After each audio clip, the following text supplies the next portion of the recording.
Welcome to NightLamp's reading of Mastery of Fate, copyright 1907, written by Christian D. Larson. Part 6. A great many new ideas of extreme value have recently appeared in current thought, but one of the most valuable is the idea that he can, who thinks he can.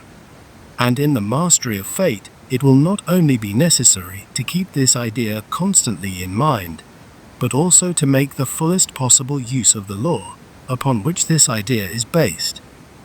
To accomplish anything, ability is required, and it has been demonstrated that when man thinks he can do a certain thing, he increases the power and the capacity of that faculty which is required in doing what he thinks he can do.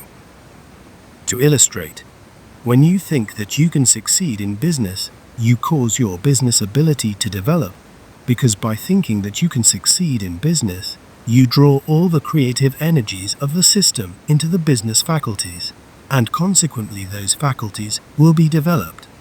And as those faculties are being developed, you gain that ability which positively can produce success in business.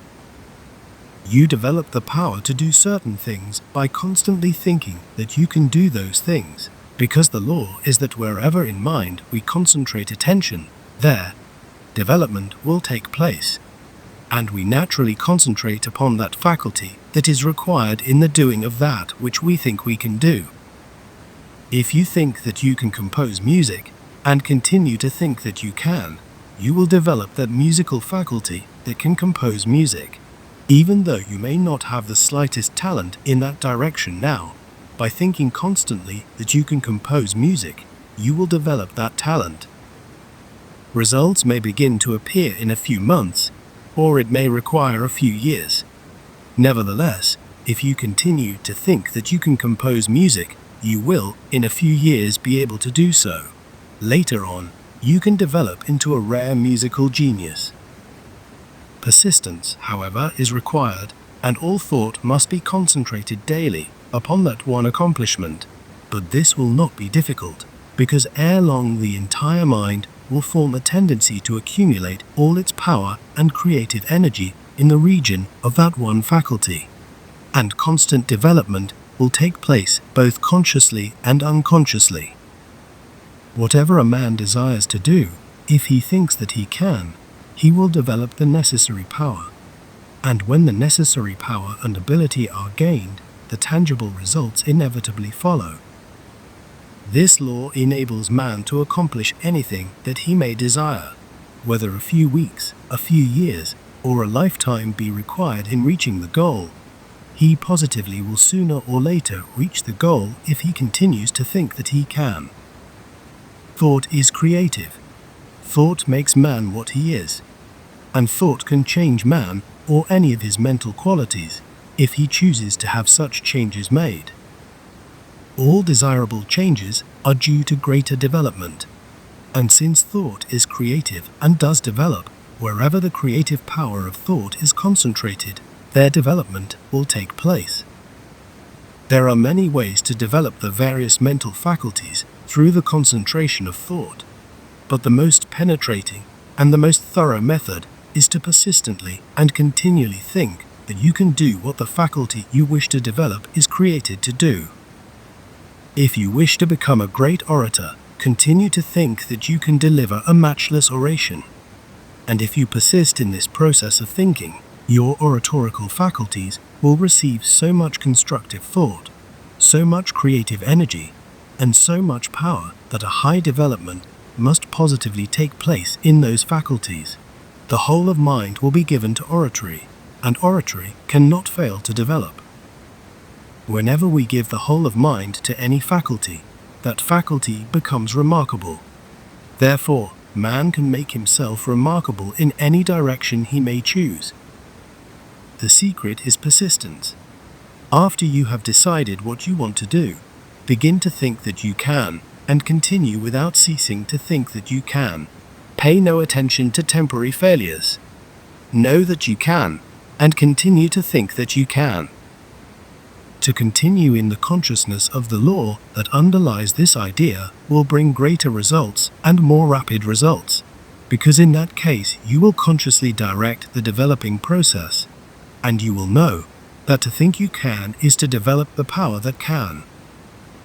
To keep constantly before mind the idea that he can who thinks he can will steadily increase the qualities of faith, self-confidence, perseverance, and persistence.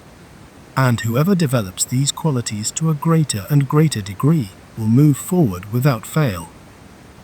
Therefore, to live in the conviction that he can who thinks he can will not only increase ability along the desired lines, but will also produce the power to push that ability into a living, tangible action. In addition to thinking that you can do, try to do. Put into practice at once what power and ability you possess, and by continuing to think that you can do more, you will develop the power to do more. To keep before mind the idea that he can who thinks he can will also hold attention upon the high ideals we have in view, and this is extremely important. The fact is, if we do not give ideal models to the creative energies of mind, those energies will employ whatever passes before them, as the senses admit all sorts of impressions from without. The creative energies of mind are constantly producing thought, and these thoughts will be produced in the likeness of the deepest, the clearest, and the most predominant mental impressions. Therefore, it is absolutely necessary that the predominant impressions be those into the likeness of which we desire to grow, because, as the impressions are, so are the thoughts. And as the thoughts are, so is man. When man thinks that he will succeed, the predominant impression is the idea of success. All his thoughts will therefore contain the elements of success, and the forces that can produce success. And he himself will become thoroughly saturated with the very life of success. Nothing succeeds like success. Therefore, the man that is filled with the spirit of success can never fail. And what is more, the forces that contain the elements of success will give that man the very qualifications that are essential to success, because like produces like. And again, the faculty required to produce the success desired will be the one upon which all these success energies will be concentrated. When a man has the ability to do certain things, those things will be done. That is a foregone conclusion. And the ability to do what we want to do comes when we constantly and persistently think that we can do what we want to do. In the mastery of fate, the law upon which this idea is based will be found indispensable, because, since fate is created and not controlled, all the elements of fate will have to be constantly recreated. But no one can do this unless he thinks he can. To change many of the circumstances and conditions that now may surround us requires more ability and power than we now possess. And to secure this greater power, we must proceed to change and improve everything in our world by working in the conviction that we can. By constantly thinking that we can change all our conditions, we gain the power to produce that change, and will consequently reach our goal. The man who faces his environment with the belief that he is helpless before so many insurmountable obstacles will remain where he is. But the man who thinks he can will proceed to surmount everything, overcome everything, change everything, and improve everything. And by constantly thinking he can, he will gain the power to do what he thinks he can do. This concludes Mastery of Fate, Part 6.